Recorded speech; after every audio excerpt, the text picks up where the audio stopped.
Ladies and gentlemen, what's going on? It is your boy Noah Jones, and welcome to Today in Hip Hop Season 2, Episode 10.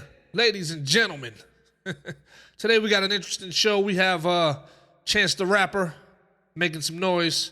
We got Tory Lanez, and we also have Vivica Fox speaking on the Neyo situation with him currently breaking up with his wife over the cheating allegations, etc., etc. So, let's kick the show off with your boy Chance the Rapper. Chance the Rapper recently, ladies and gentlemen, did an interview on The Breakfast Club. Chance the Rapper is a very interesting individual. His whole situation is extremely interesting, and it defies the conventional laws of how the music industry and the hip-hop game have been presented and have been executed. I'll do a little more deep dive into that in a minute. Now, Chance the Rapper's his Breakfast Club interview. During the recent interview with the Breakfast Club, the Chicago native addressed the chatter from hip-hop fans saying that he's fallen off, ladies and gentlemen. How do you feel? Do you think Chance the Rapper's fallen off? Charlemagne asks Chance, how hard is it not to feed into criticism you may see of yourself online? Because there was a lot of chatter online, and they like to say that Chance the Rapper fell off. That's their language. Man, I don't know, Chance said. To me, it's like I could do one or two things. I could either agree with it, or I could live my life. If I agree with it, then that means the Breakfast Club fell off. Because y'all don't have people that fell off sitting in your chair. I don't think. Usually. And so I feel like I got to stay on my path. He continued, niggas was saying I fell off when I was in high school. I made 4 mixtapes. Niggas was telling me in high school your last tape was better. I'm like, nigga, I'm 15. I can joke about it, but it's tough. It's like, I don't know what I can say. Tell people that my feelings are hurt? Well, here's the thing. Chance the Rapper had a crazy run. He dropped an album, his last album, I believe. I think it was called The Big Day, which was quite a few years ago. And the entire album, for the most part, was focused on the love, devotion, and his marriage to his current wife. That was a drastic change for his fans to adapt to. So a lot of people trashed it. You see what I'm saying? Here's the thing. People like music that's relatable to them. In the hip-hop culture, a lot of us are not going through healthy marriages or not married at all. So a lot of times we don't want to hear about that shit. Now, we could probably take a song or two, or maybe even a song about your wife kind of like disguised that it's about your wife. But when it's upfront and honest, it's a big shift. It's a big shift. The fans of his music weren't expecting that. This is Mr. Put your booty on my Gucci belt. You know what I'm saying? And then all of a sudden he's making an entire album, full-length album, about his devotion and dedication to his wife. Needless to say, the album flopped. And what happens is, in these situations, a lot of times artists, they get scared and they don't release any more music or another project because they're afraid of the reception. Now, here's the thing. This is what you should have done, Chance. I'm gonna give you a heads up. What you should have done was, if your album bombed, you should have quickly went back to the lab and worked on another project and put that shit out to kind of erase the thoughts of this last album. See, it's been a few years now and you've just been riding, coasting, chilling, sitting back. That's why people are saying you fell off. Once you are in the public's eye, in the public's perception, and you're dropping things on a constant, consistent, regular basis, the moment you stop for a long period of time, that's when they're going to quote say, you fell off. Now, it's not necessarily that your musical content has changed or that people think you're less lyrical or less musical or that the current music even sucks for that matter. Falling off is when you have a run, then all of a sudden people don't hear from you for a long time, and you're not doing enough interviews to explain to people what the fuck is going on.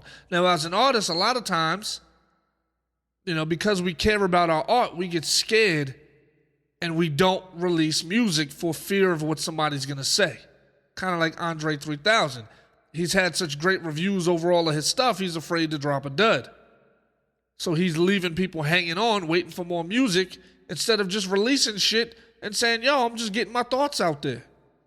You know what I'm saying? Chance the Rapper's situation was special. I have never in my life seen an artist that had so many big name features and so many fucking looks as far as Apple Music and all this other shit, and didn't have a quote unquote record deal at the time. The industry is set up a certain way. Usually people don't want to help you unless they're going to get a piece of the pie. So to see somebody like Chance the Rapper come out and have features with Lil Wayne and a whole bunch of other people when he first started dropping, it had a lot of people in disbelief. He's running around preaching, I'm independent, I'm an unsigned artist type of thing. And this defies the laws of what the music industry is, because there are forms, there's releases, there's pay splits, there's relationships. There's a lot of shit that goes on behind the scenes, especially when you're dropping songs with artists on labels.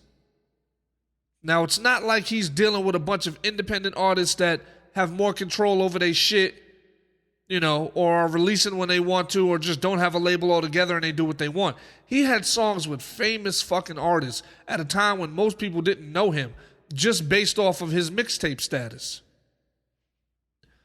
Like I said, the music industry usually doesn't move that way. So a lot of times we believe that maybe he was really signed and was championing a whole wave of independent artists when he himself wasn't actually an independent artist. See, a lot of times the story is what makes the artist famous. It wasn't 50 Cent's music at first that had him going crazy. It was the fact that he got shot 9 times and survived, and then started putting out music explaining what was going on in the streets around him. So his story drew everybody to him. Like, holy shit, this motherfucker was shot 9 times. I got to hear what he got to say. The story. So the story of him being an unsigned artist but having big deals with Apple Music and famous artists on your shit drew a lot of people to Chance the Rapper. You know what I mean? A lot of people. Me personally, I don't believe he was unsigned, because I've dealt with people where they don't help you unless they got you on some kind of paperwork. Because the last thing they want is for you to use their name, blow the fuck up, and they don't get a piece of the pie. You've seen that shit happen with Meek Mill and Roddy Ricch. Meek feels like he discovered Roddy Ricch. So when Roddy Ricch started blowing up, Meek was like, yo, they cut us out of the bag. I'm the one that got him started. You see what I'm saying? It's a known thing to where if you in the industry, you don't help motherfuckers unless you got them on some sort of paperwork. You know what I mean?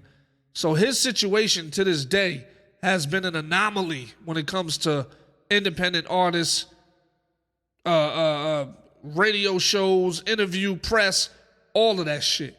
And I have yet to see an independent team that made the kind of noise that Chance the Rapper had made. So all of that, including his story, is why people are saying, yo, you fell off. You know what I'm saying? So the only thing he could do, to rectify this shit, is, nigga, just keep dropping music. Drop some music. There's plenty of people out there that haven't heard your dud of an album. There's a lot of people that haven't. So there's new fans out there that you can make every day. Your music is new to somebody. There's somebody out there that haven't heard of you before, or have heard of your name but hasn't heard any of your real music. So keep dropping shit. And what happens is when you drop a fire joint or a couple of fire projects, people go back in the vault and they start looking at all your other shit. They start listening to all your older catalog. I did that shit with Royce da 5'9". Royce da 5'9" is a phenomenal lyricist. You know, I wasn't familiar with any of his actual bodies of work. Just the fact that everything I heard him on, he was going crazy. So I went back and I started listening to the bar exam and all this other stuff that he did prior. You know what I'm saying? So release music, Chance. Put some shit out there and be consistent with it. And don't worry about that shit. Because what happens is the money eventually dries up. And then you're going to feel that pressure to where you want to come back and everything is going to seem forced. When you can record and do things at your own agenda when you up, that's a good look. But when you backsliding and you stressing and you worrying about bills and everything else, that's when the music's going to sound forced and you're not going to be at your best. You know, a concept album is cool, but like I said, people can't relate. Your fans can't relate to an entire album dedicated to your wife, my dude. You know what I'm saying? So, but like I said, don't feel discouraged. Put some new shit out and move on from there. Now, let's jump into some info about your boy Tory Lanez. Now, Tory Lanez recently has gifted a chain, like a diamond chain, to Chris Brown, and it has an image of Chris Brown with some suspenders, a white shirt, black slacks, a fedora hat, and basically the engravement at the bottom says, "The King of Pop." So now it says right here, it says, Chris Brown is often debated as the current king of pop following the death of Michael Jackson, who some will forever consider the king. However, Tory Lanez passed the torch to Chris by gifting him a custom King of Pop chain. First and foremost, even though Tory Lanez is extremely talented, he can't pass the torch to Chris. The fans have to pass the torch to Chris. One person isn't going to be able to do that. Now, Tory said, hey, he captioned the post. This is Instagram. He captioned it. Chris Brown is the king of pop when it comes to my era and my generation. I don't give a fuck. My dog held me down at a time when most of the world left me for dead. I feel like this is a well-deserved gift for so many reasons. Most of those reasons I engraved on the back of the chain. Enjoy it, my boy. Tory Lanez, be careful, brother. There have been many instances, and even you have experienced this yourself, where these industry niggas is not your friends. When the whole situation started with Megan Thee Stallion, niggas was blackballing you from the industry. And it seems like you haven't learned your lesson. Unless you're saying that Chris Brown was one of the people that didn't leave your side during this whole situation. Now, I'm not sure y'all relationship, but I am going to tell you, be extremely careful of these industry niggas. When you hot, they all over your situation. They want to be down. They want to work. They want to do shit. When you fall out of your situation, they are nowhere to be found, and they want to end up charging you when you most likely have done shit for them for free. I've been there. Watch these niggas. You know, now, as far as the King of Pop shit, my take on that is this. The fans have to determine who's the real King of Pop. The fans have to decide that. Now, my whole thing is this.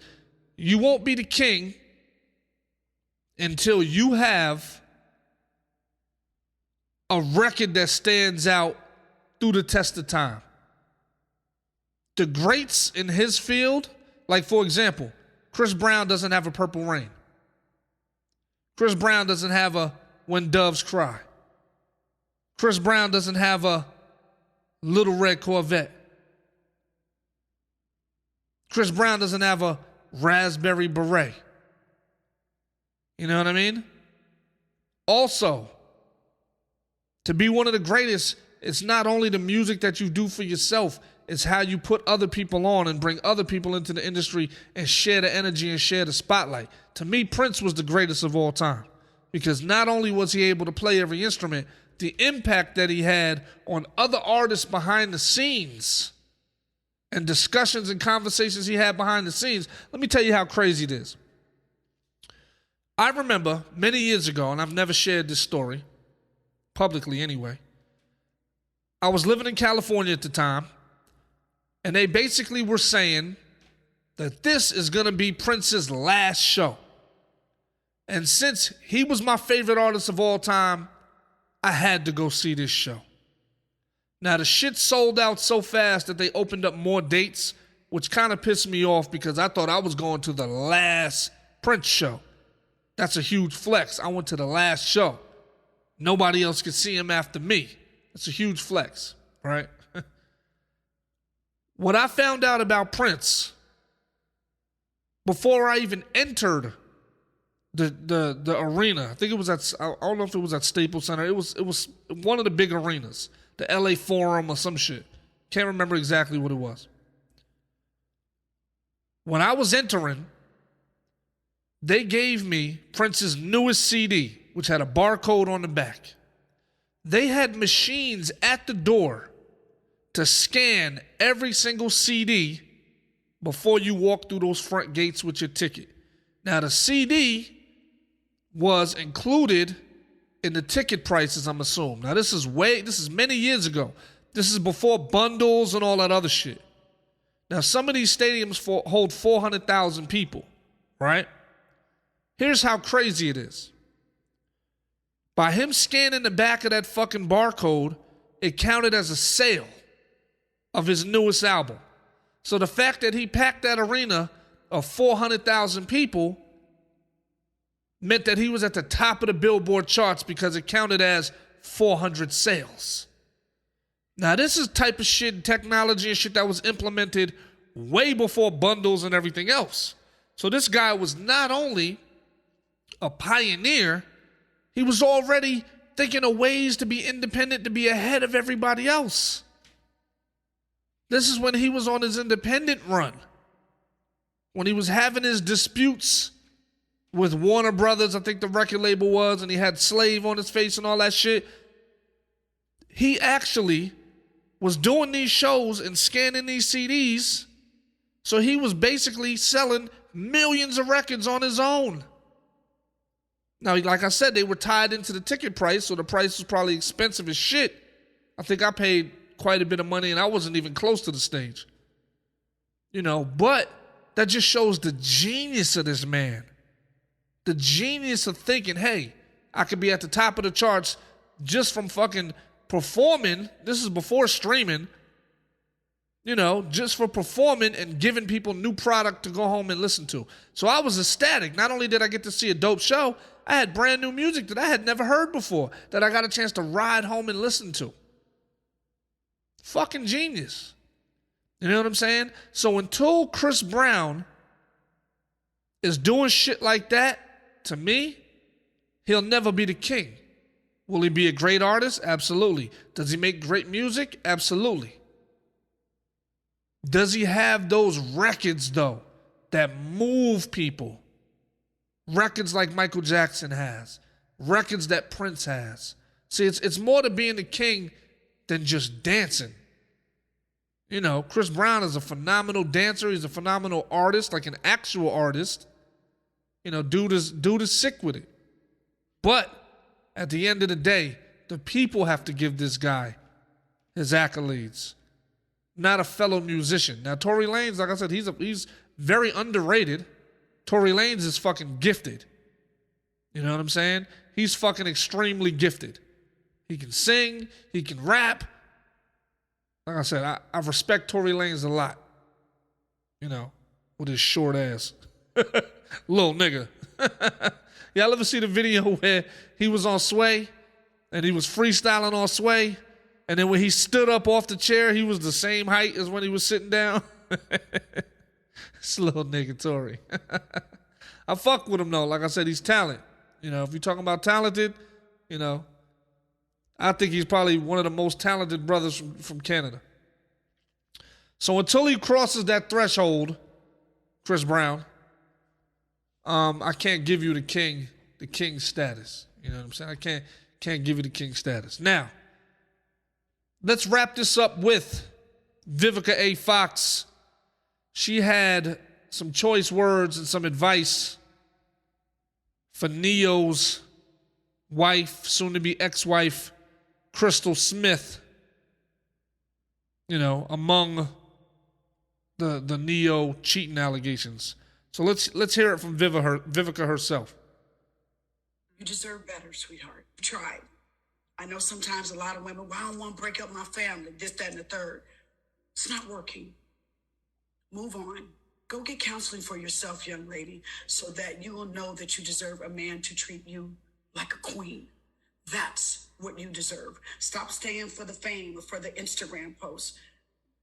You deserve for a man to love you for you, so that when you lay down in the bed next to him, you don't feel that he's going to bring you a disease. All right, Miss Vivica Fox. Like to touch on that for a second. First and foremost, Vivica has a reputation of being a little off her rocker. I think when she was dating 50 Cent, there was a lot of crazy things going back and forth as far as that. To this day, she is still massively in love / attracted to 50, and 50's like, I'm not fucking with you because you're crazy. Here's the thing, Vivica. Here's what I want to touch on. First and foremost, we have no idea what the dynamics of their relationship or their marriage was. And for you to say what she deserves without seeing what she actually put into the situation and put into the relationship is a little far-fetched. See, people think nowadays, especially women, they think that because they are a woman, they deserve a certain thing or they're entitled to a certain thing. Let me explain something to you. Whoever is putting in the work deserves the entitlement because they doing the fucking work. We have no idea what their situation entails. What did she put in? What did she do for their relationship? How has she contributed? And we're not talking about financially, because when a man takes on the role and does everything financially, we don't care about women's money because we are using our own. We don't give a fuck how much money you got because we're the ones that are spending. We're the ones that are providing. So how do you know what she deserves? How do you know what anybody deserves? Their actions let you know what they deserve. If you do this, you deserve that. If you do something negatively, you get what's coming to you. You know what I mean? Cause and effect, causality, karma, actual real life shit. See, the problem is a lot of these women have been raised to think that they princesses and that they deserve a certain thing. Your actions dictate what you deserve. You know, maybe their dynamic was different. Maybe she wasn't doing the type of shit that he wanted her to do.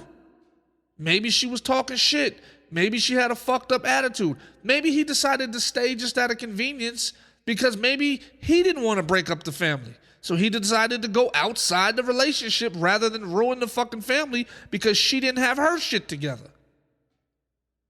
You know what I mean? Contrary to belief, there are men out there that want their women to be aspiring somethings instead of just sitting at home doing a bunch of fucking nothing. And if you're gonna be sitting at home doing a bunch of nothing, be fucking productive. Add some value to your man's life. Create some opportunities. Create opportunities for your nigga. Plug him with somebody. Or if you hear some shit, say you hear an artist and you like the music, yo, introduce him to your man. Hey, I'm Neyo's wife, fucking, I could get y'all on a record together because I like your shit. How has she contributed to their relationship? All those things have to be established before you decide what a person is entitled to. You deserve. Just because you're a woman, you don't deserve shit. That's not how it goes. Just because you get a job doesn't mean you deserve to be promoted.